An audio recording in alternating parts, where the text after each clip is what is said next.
अच्छा जी, last time हम लोग जो डिस्कस कर रहे थे, हमने क्रॉस सेक्शन जो था वो न्यूक्लियर क्रॉस सेक्शन को डिस्कस किया था और उसके बाद हमने उसका जो क्रॉस सेक्शन ड्राइव किया था उसका फार्मूला जो था collision cross section, collision rate जो था वो डिस्कस किया था।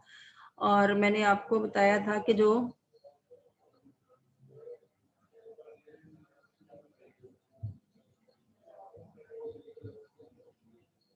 हम लोग ने जो क्रॉस सेक्शन है एक्चुअली वो क्या है, प्रोबेबिलिटी है न्यूक्लियर रिएक्शन की।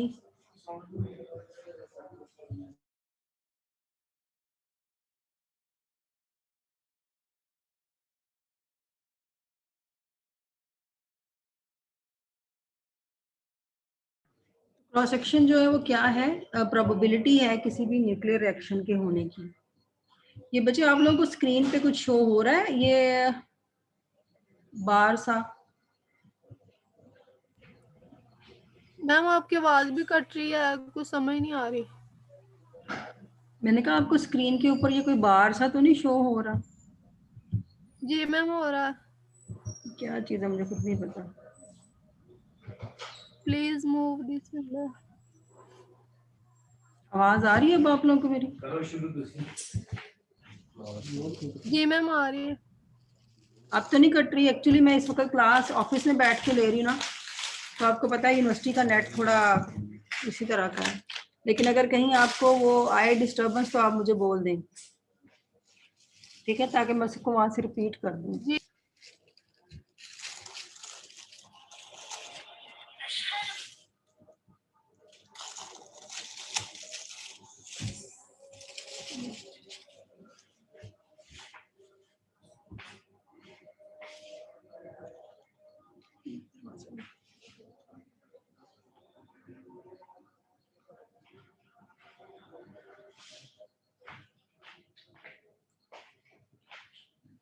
अच्छा जी, आज जो टॉपिक करना है उसकी यहाँ कोई सेपरेट से हेडिंग तो मेंशन नहीं है,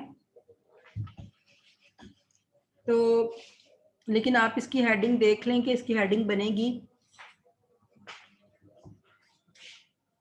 अलहदा से।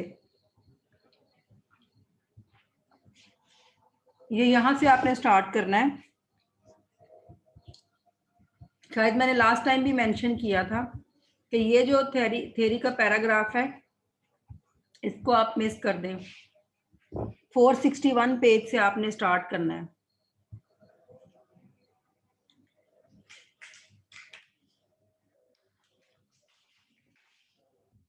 और 61 पेज से आपने स्टार्ट करना है और वहां से ही आपका टॉपिक बनेगा ब्रेट विग्नर फार्मूला। ठीक है, अगर आपसे पूछा जाता है about the Breit Wigner formula तो आपने यहां से स्टार्ट करना है। ठीक है, तो दूसरे लफ्ज में हम ये कहते हैं कि जो आपका ये जो ब्रेट विग्नर फार्मूला है ये हमारा कह सकते हैं कि क्वांटिटेटिव अंडरस्टैंडिंग है या क्वांटिटेटिव मेजरमेंट है किसकी, क्रॉस सेक्शन की और लेवल विड्थ। यानी कि क्रॉस सेक्शन या जो लेवल विड्थ हम डिफाइन करते हैं थ्योरेटिकली, उसको अगर आपने क्वांटिटेटिव वे में या किसी मैथमेटिकल फॉर्म में बताना है तो फिर आप ब्रेट विग्नर फार्मूला के जरिए उसे बताते हैं।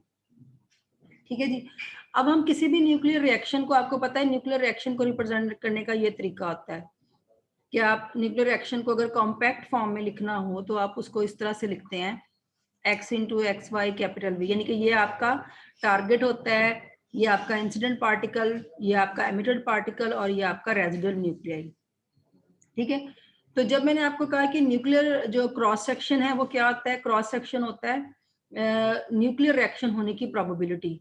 तो अगर ये आपका न्यूक्लियर रिएक्शन की जनरल फॉर्म है तो इस न्यूक्लियर रिएक्शन के होने की जो प्रोबेबिलिटी है उसको हम इस तरह से रिप्रेजेंट करेंगे। ठीक है, ये जनरल फॉर्म है किसी न्यूक्लियर रिएक्शन को कॉम्पैक्ट फॉर्म में किसी न्यूक्लियर रिएक्शन को रिप्रेजेंट करने की।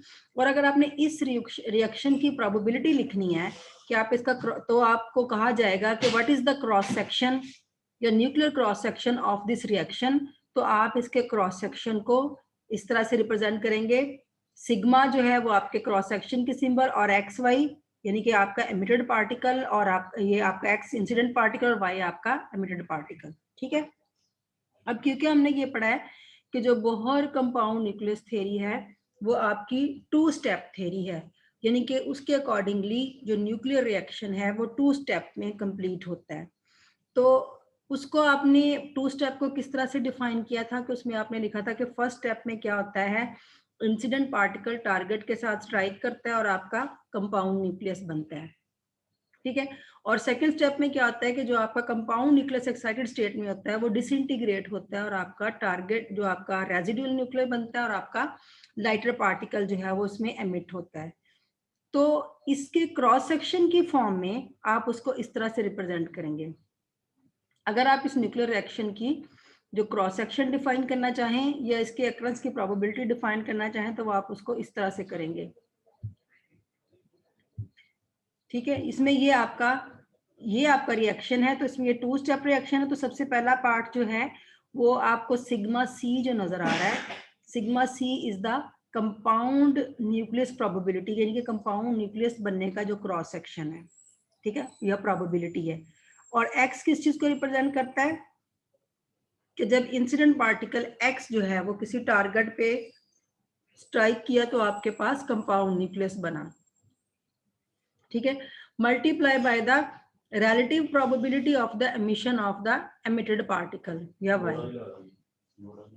तो इसका मतलब ये है कि ये आप कंप्लीट रिएक्शन की जो प्रोबेबिलिटी अगर आपने रिप्रेजेंट करनी है तो उसको रिप्रेजेंट करने का तरीका क्या है कि पहले आप कंपाउंड न्यूक्लियस का क्रॉस सेक्शन लेंगे और multiply by the relative probability of the emitted particle। ठीक है जी, तो आगे इसके को एक्सप्लेन किया हुआ है कि where sigma c x is the cross section for the formation of the compound nucleus। ठीक है, और ये कंपाउंड न्यूक्लियस कब बनता है, in a collision between the incident particle x and the target nucleus x। ठीक है, सिग्मा सी एक्स क्या है, वो क्रॉस सेक्शन है for the formation of the compound nucleus. और ये कंपाउंड न्यूक्लियस कब बनता है, due to the collision between the particle incident particle x और द टारगेट न्यूक्लियस x। ठीक है, अच्छा, जो ये जो दूसरा हमने इसमें ब्रैकेट में लिखा है जिसको हमने लिखा है relative probability of the emission of y। ये जो relative probability of the emission of the particle या कोई आपका पार्टिकल की बजाय आपकी गैमा रे एमिट हो तो उसको हम किस तरह से रिप्रेजेंट करते हैं, उसको हम इस रेशो से रिप्रेजेंट करते हैं, यानी कि आपका जो है gamma y over gamma. Gamma y over gamma किसको रिप्रेजेंट कर रहा है, relative probability of the emission of the particle या गैमा रे, जिसमें गैमा वाई क्या है, gamma y is the probability, ये लेवल आपको पता है गैमा को हम क्या कहते हैं, गैमा को हम कहते हैं लेवल विड्थ। ठीक है, तो ये लेवल विड्थ जो है ये विड्थ किसकी है, जो एमिटेड पार्टिकल वाई है उसकी, और जो डिवाइडेड बाय हम इसको ले रहे हैं गैमा डिवाइडेड बाय गैमा, ये आपकी टोटल लेवल विड्थ है। तो एमिशन प्रोबेबिलिटी को जब हम डिफाइन करते हैं तो हम कहते हैं जो आपकी level width of the emitted particle divided by the total level width. तो ये वाली वैल्यू सब्स्टिट्यूट करने के बाद जो हमारा न्यूक्लियर रिएक्शन का जो क्रॉस सेक्शन है उसका जो मैथमेटिकल फार्मूला बनता है वो ये आपकी इक्वेशन 16.12 की फॉर्म में बनता है। ठीक है, ये आपका compound nucleus multiply by the relative probability of the emission of y particle, यानी कि जो भी पार्टिकल आपका एमिट होगा वो आप ऊपर लिखेंगे, यहाँ उसकी लेवल विड्थ लिखेंगे divided by the total level width. For example आपकी अगर गैमा रे एमिट हो रही है, अगर गैमा रे एमिट हो रही है तो फिर आप इसको गैमा के सिंबल से रिप्रेजेंट करेंगे। तो ये दोनों की जो रेशो है ये आपके एमिटेड पार्टिकल की प्रोबेबिलिटी होगी। ठीक है, अच्छा, जनरली हम ये कहते हैं कि जो आपकी क्रॉस सेक्शन की वैल्यू है, क्रॉस सेक्शन है और जो आपका लेवल विड्थ है ये दो चीजों पे डिपेंड करते हैं। ठीक है, जो आपकी क्रॉस सेक्शन की वैल्यू, जो आप इसमें क्रॉस सेक्शन ले रहे हैं और जो आपका लेवल विड्थ है, इसकी जो वैल्यू है वो दो चीजों पे डिपेंड करती है। ये डिपेंड करती है energy of the incident particle पे, यानी कि जो आपने स्मॉलर एक्स लिया है इंसिडेंट पार्टिकल उसकी एनर्जी कितनी है, और जिस टारगेट के साथ ये कोलाइड कर रहा है, जिस टारगेट पे आके ये स्ट्राइक कर रहा है उस टारगेट न्यूक्लियाई का चार्ज और उसका मैस कितना है। ठीक है, तो उसके हिसाब से ही आपके जो क्रॉस सेक्शन और जो लेवल विड्थ है उसकी वैल्यू आएगी। ठीक है, तो न्यूक्लियर जो थ्योरी जो है, यानी कि थ्योरेटिकली न्यूक्लियर फिजिक्स में इन्हीं को सॉल्व करना एक प्रॉब्लम है। किस किस को? क्या आप कंपाउंड न्यूक्लियस का क्रॉस सेक्शन कैसे निकालेंगे, आप इनके लेवल विड्थ कैसे निकालेंगे। जब आप ये चीजें फाइंड आउट कर लेंगे, पहले तो इनको ही फाइंड आउट करना प्रॉब्लम है। अगर आपको यही नहीं पता है, देन आप जो है वो सिग्मा एक्स वाई जो है वो किस तरह से फाइंड आउट कर सकते हैं। तो अगर आप ये वाली क्वांटिटीज फाइंड आउट कर लेते हैं तो फिर आप सिग्मा एक्स वाई भी फाइंड आउट कर लेंगे। ठीक है, तो इस प्रोसेस के लिए जो फार्मूला मैंने आपको बताया, ये इसका नेम मैं आपको शो करवा रही हूँ, ब्रेट विग्नर फार्मूला। ठीक है, ये दो साइंटिस्ट हैं, ब्रेट और विग्नर, जिन्होंने मिलकर ये फार्मूला जो है वो रेजोनेंस का फार्मूला, इसको हम सिंपली ब्रेट विग्नर फार्मूला भी कहते हैं और इसको हम ब्रेट विग्नर रेजोनेंस फार्मूला भी कहते हैं। ये फार्मूला जो है, इसकी कैलकुलेशन जो है वो खैर से काफी कॉम्प्लिकेटेड है और लंबी चौड़ी है, लेकिन यहाँ पे बुक में जो आपका कंटेंट मटेरियल दिया है, इसमें इसको ड्राइव तो नहीं किया, क्योंकि ये आपका सारा क्वांटम मैकेनिकल प्रॉब्लम की तरह ये सॉल्व होता है। तो इसकी डेरिवेशन तो नहीं की गई, लेकिन सिर्फ फार्मूला दिया गया और उसकी फिजिकल मीनिंग को एक्सप्लेन किया गया है। तो हम यहाँ पे इसकी डेरिवेशन पे नहीं जाएंगे कि फार्मूला क्या है और उन फार्मूला में जो टर्म्स इन्वॉल्व हैं, जो फैक्टर इन्वॉल्व हैं, उनका फिजिकली मीनिंग क्या है, हम उसे डिस्कस करेंगे। ठीक है जी। अच्छा जी, ये आपका फॉर्मूला है जो आपको नजर आ रहा है, ये इक्वेशन 16.13, ये आपका फार्मूला है जिसको हम ब्रेट विग्नर फार्मूला बोलते हैं। ठीक है जी, तो हम बेसिकली कहते हैं कि जो ब्रेट विग्नर फार्मूला है ये क्या देता है आपको, या किस चीज की मेजरमेंट के लिए आप यूज करते हैं। तो आपको यहाँ पे नजर आ रहा होगा कि ये किस चीज को रिप्रेजेंट कर रहा है, ये क्रॉस सेक्शन को रिप्रेजेंट कर रहा है। तो हम कहते हैं कि जो ब्रेट विग्नर फार्मूला है ये हमें क्रॉस सेक्शन की वैल्यू देता है जब भी कोई सिंगल रेजोनेंस फिनोमिना होता है। अब रेजोनेंस फिनोमिना होने का क्या मतलब है क्लास, ये मेरा आपसे क्वेश्चन है क्योंकि हमने ये पीछे डिस्कस किया था पिछले लेक्चर में। रेजोनेंस फिनोमिना होने का क्या मतलब है?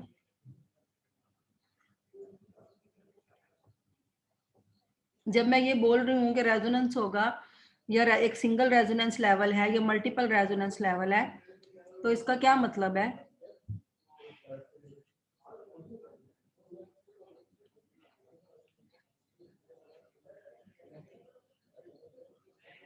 कोई भी क्लास नहीं ले रहा?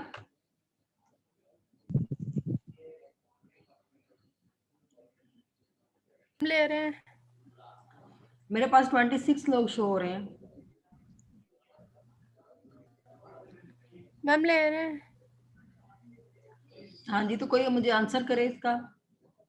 जब हम कह रहे हैं कि सिंगल रेजोनेंस लेवल हो रहा है, या रेजोनेंस लेवल को शो करता है, तो इसका क्या मतलब है? रेजोनेंस लेवल का क्या मतलब है? मैम, रेजोनेंस मीन जब फ्रीक्वेंसी मैच हो जाती है।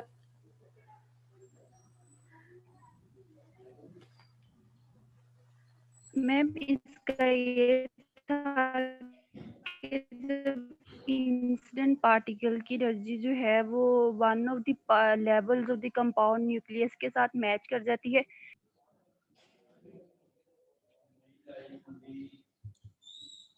कोई और?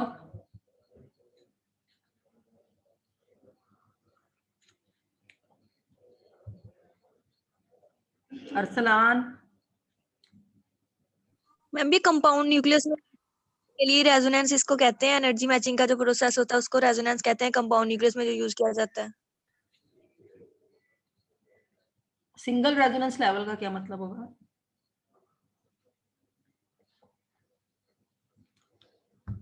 मैम जब इंसिडेंट पार्टिकल की एनर्जी जो है वो कंपाउंड न्यूक्लियस के कोई भी एक लेवल के साथ मैच कर जाएगी। ओके, और अगर हम कहेंगे मल्टीपल आपके पास रेजोनेंस लेवल है?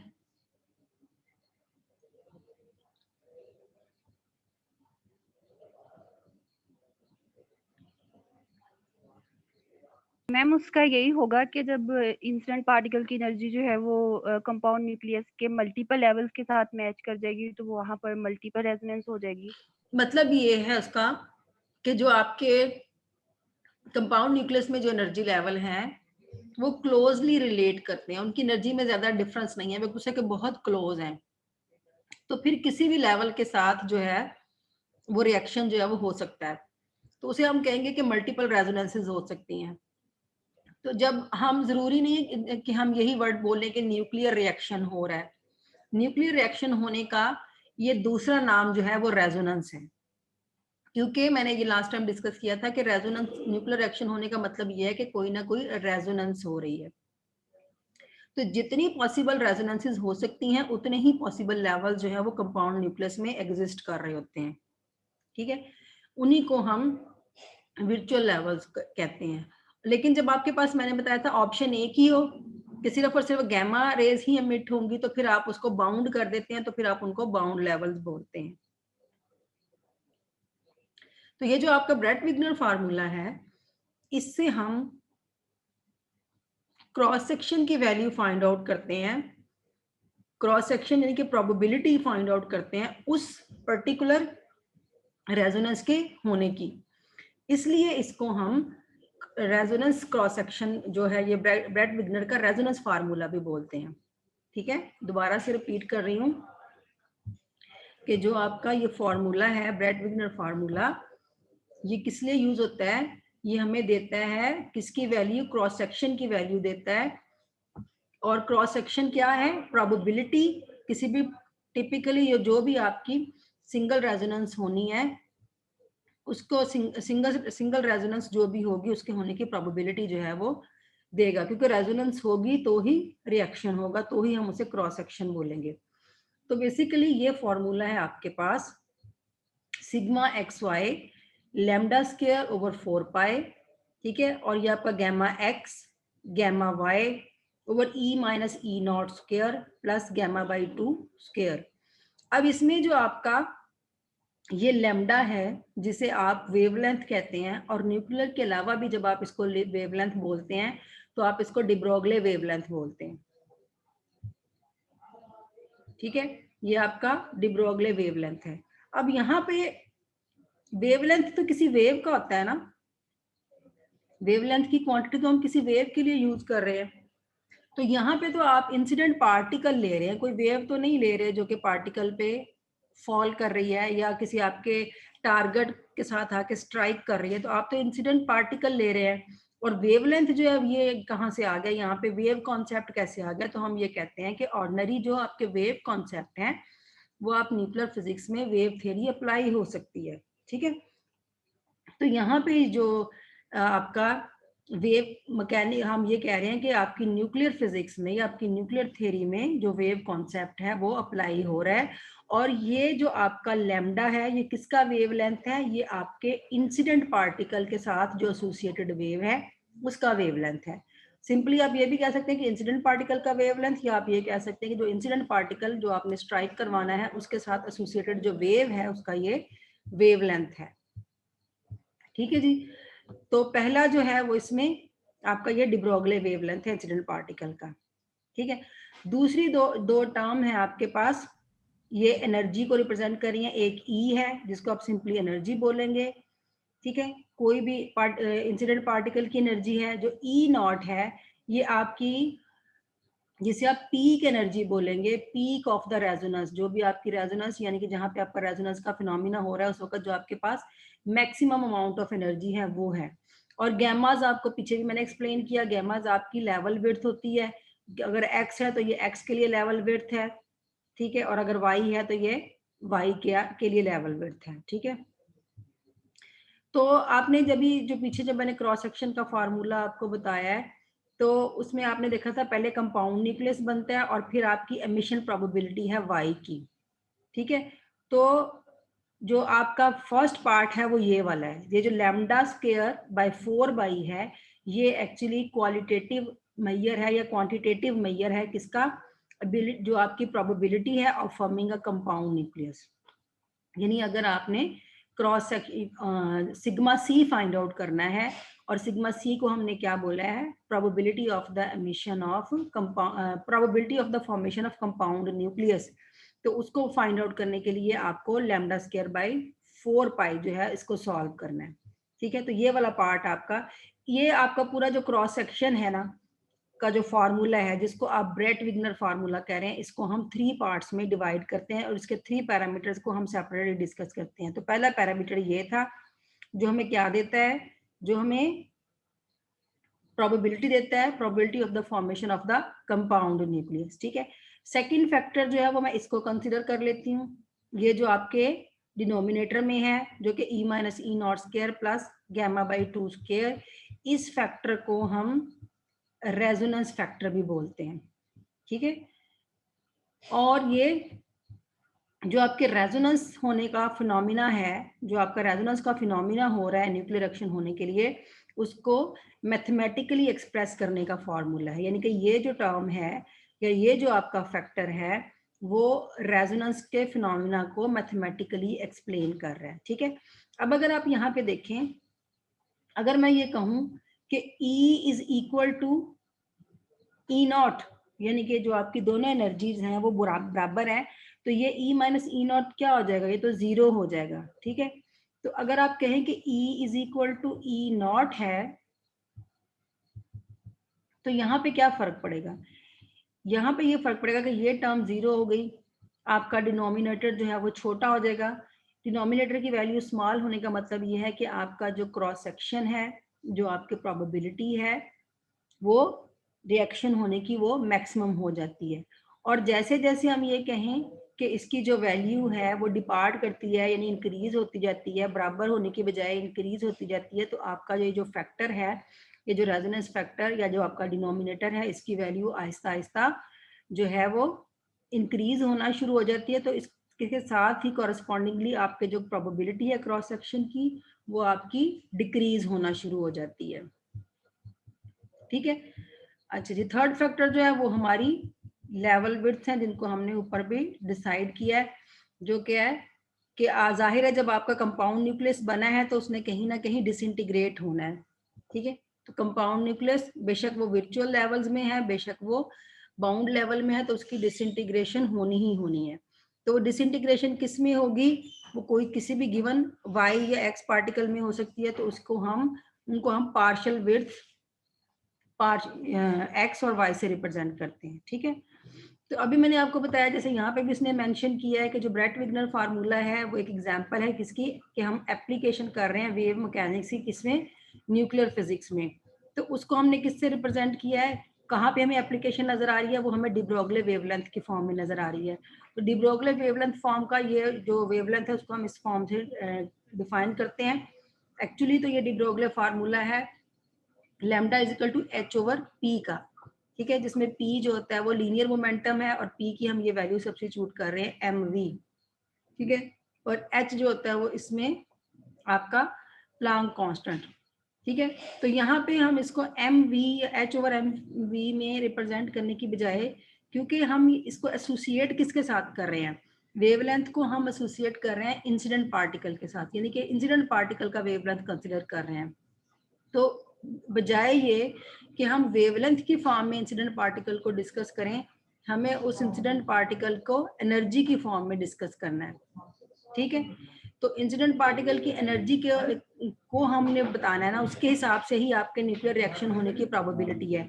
तो इंसिडेंट पार्टिकल की एनर्जी रिप्रेजेंट करने के लिए बेहतर ये है कि हम इस वेवलेंथ को एनर्जी की फॉर्म में रिप्रेजेंट करें। जब हम एनर्जी की फॉर्म में रिप्रेजेंट करेंगे तो हम बात करेंगे इंसिडेंट पार्टिकल की एनर्जी की, ना कि उसके वेवलेंथ की। ठीक है, तो हमें पता है कि एनर्जी का फार्मूला जो हम लिखते हैं, काइनेटिक एनर्जी का फार्मूला, वो क्या होता है, E is equal to half m v square.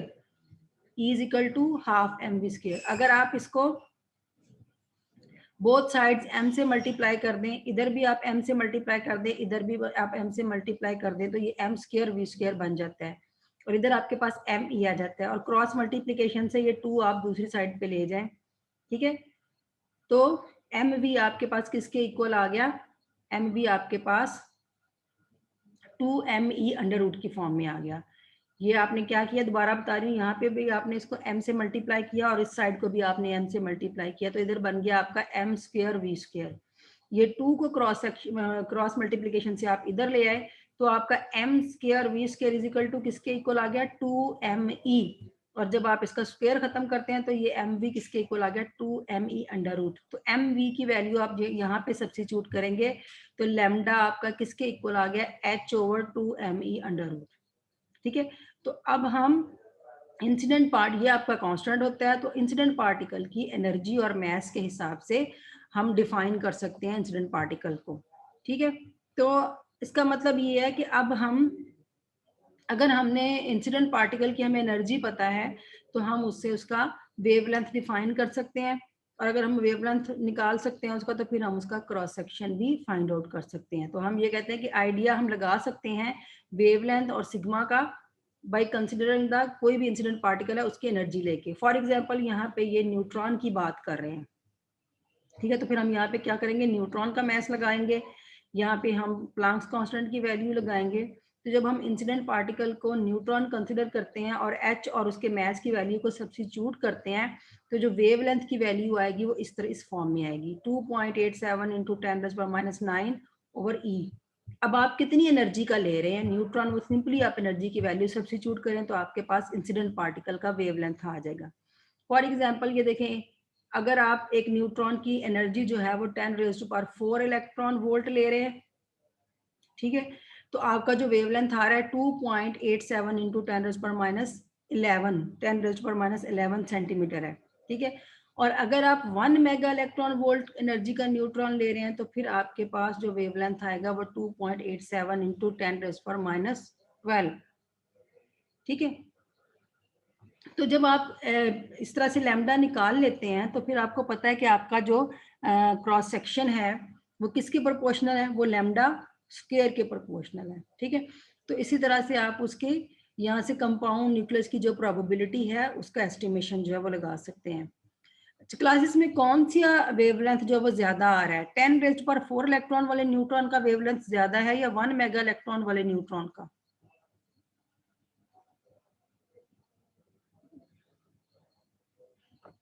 10⁻⁴ वाला 10⁻⁻⁴ एनर्जी वाला इलेक्ट्रॉन वोल्ट वाला जो न्यूट्रॉन है उसका जो वेवलेंथ है वो ज्यादा आता है। ठीक है, तो इसी तरह से आप इसके वेवलेंथ का जब एस्टिमेट लगाते हैं तो फिर आप उसके क्रॉस सेक्शन से लैम्डा स्क्वायर को फाइंड आउट करके जो उसका कंपाउंड न्यूक्लियस बनने की जो प्रोबेबिलिटी है वो आप इस तरह से फाइंड आउट कर सकते हैं। ठीक है,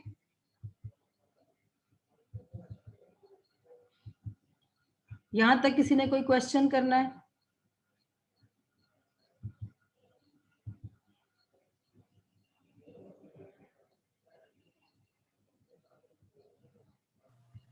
मैम वेवलेंथ का एक दफा दोबारा बता सकते हैं हम? आगे भी इसकी थोड़ी सी थ्योरेटिकल एक्सप्लेनेशन है, वो आप थ्योरी ही है, मतलब फॉर्मूला तो हमने यहाँ तक डिस्कस कर लिया है, आगे आप थ्योरी पढ़िएगा इसकी। अगर कोई इससे क्वेश्चन आपको पूछना तो पूछेगा, लेकिन ये कि एट द एंड वो जो कंक्लूजन ये करता है, मैंने आपको पहले बताया कि जो ब्रेट विग्नर फार्मूला है इसकी जो कैलकुलेशन होती है वो क्वांटम मैकेनिकली है और काफ़ी डीप कैलकुलेशन है, लंबी चौड़ी कैलकुलेशन है, तो इसको हैंडल करना आसान नहीं है। और बल्कि यहाँ पे जो वो अभी भी बता रहा है कि जो आपको 16.13 इक्वेशन में जो फार्मूला आ रहा है वो जरा सिंप्लीफाइड फॉर्म में है, बल्कि जो हमारे पास एक्चुअली जो फार्मूला है वो इससे भी ज्यादा कॉम्प्लिकेटेड फार्मूला है। ठीक है, तो इसको जो फार्मूला हमने ये अभी फार्मूला पढ़ा है ऊपर, ब्रेट विग्नर फार्मूला, वो 1 लेवल फार्मूला है। 1 लेवल फार्मूला का मतलब क्या है कि जब हम एक रेजोनेंस लेवल की बात कर रहे हैं, तो उससे पहले मैंने आपको कहा कि अगर हमारे पास ज्यादा रेजोनेंसेस हो जाए, यानी 2 और मोर रेजोनेंसेस होने के चांसेस हों, तो फिर वो फार्मूला आपका मजीद कॉम्प्लिकेटेड हो जाता है। लेकिन इसका मतलब ये नहीं कि ये फार्मूला बिल्कुल यूजलेस है या नहीं, हम इसको यूज कर रहे हैं फॉर सिंगल रेजोनेंस के लिए, मल्टीपल रेजोनेंस के लिए नहीं यूज कर रहे हैं। अभी किसी ने कुछ बोला था, क्या एक्सप्लेन कर दूं?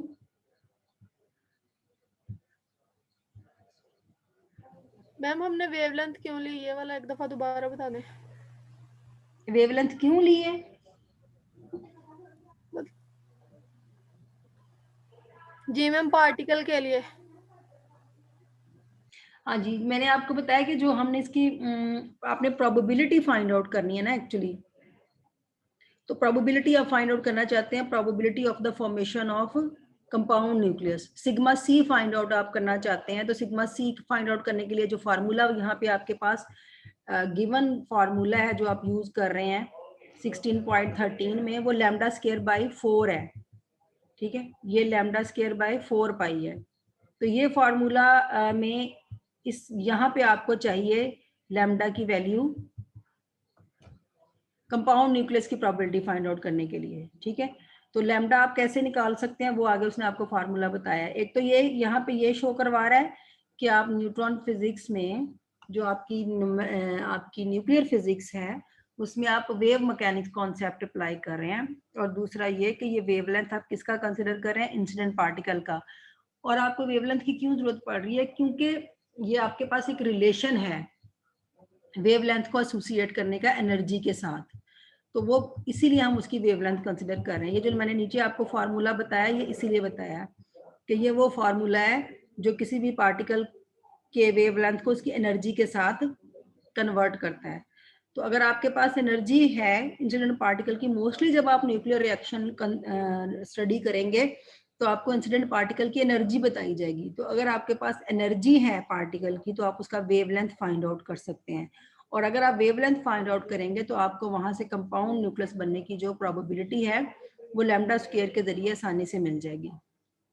ठीक है, तो ये दोनों पर्पसेस के लिए, एक तो ये डुअल बिहेवियर की कंफर्मेशन दे रही है कि यहाँ पे वेव कॉन्सेप्ट भी अप्लाई हो रहा है, और दूसरा प्रोबेबिलिटी जो है formation of compound nucleus find out करने के लिए भी। ठीक है क्लास, यहाँ तक ये आपका टॉपिक जो है वो कंप्लीट होगा। ये जो मैंने आपको करवाया है इसकी कैप्लान की बुक से करवाया है ये टॉपिक जो है कंपाउंड न्यूक्लियस थ्योरी का। ठीक है, वो जो पीडीएफ जो है वो आपके पास इसकी शेयर हो जाएगी। तो अभी जो इसका जो रिमेनिंग है चैप्टर्स आपके, अब हमने जो स्टार्ट करना है नेक्स्ट, वो हमने स्टार्ट करनी है फिशन, न्यूक्लियर फिशन। ठीक है, तो वो भी मैं इसी की ही बुक से करवाऊंगी आपको, यानी कि प्लान की बुक से ही आपके टॉपिक जो है वो उसके करवाएंगे। इसमें फिशन है, उसके अलावा उसमें जैसे आपने पहले फिशन पढ़ा है वो जनरल एक फिशन का टॉपिक पढ़ा है, अब आप पूरा चैप्टर जो है वो फिशन के बारे में पढ़ेंगे। न्यूट्रॉन जो आप यूज करते हैं वो किस एनर्जी के करते हैं, जो आपके पास इंटरमीडिएट न्यूक्लियाई बनते हैं, फिर उसका फिशन का प्रूफ क्या है, फिर फिशन की थ्योरी क्या है। ठीक है, फिर आपके फिशन चेन रिएक्शन क्या होते हैं, फिर आपकी उसके बाद ये पूरा चैप्टर जो फिशन का यहाँ पे आपकी 10 की बुक से जो है वो हम इसको करेंगे। ठीक है, तो नेक्स्ट लेक्चर इंशाल्लाह कल हम जो है वो फिशन को स्टार्ट करेंगे। Okay class, okay ma'am. Okay ma'am, okay, अल्लाह हाफिज। अल्लाह हाफिज।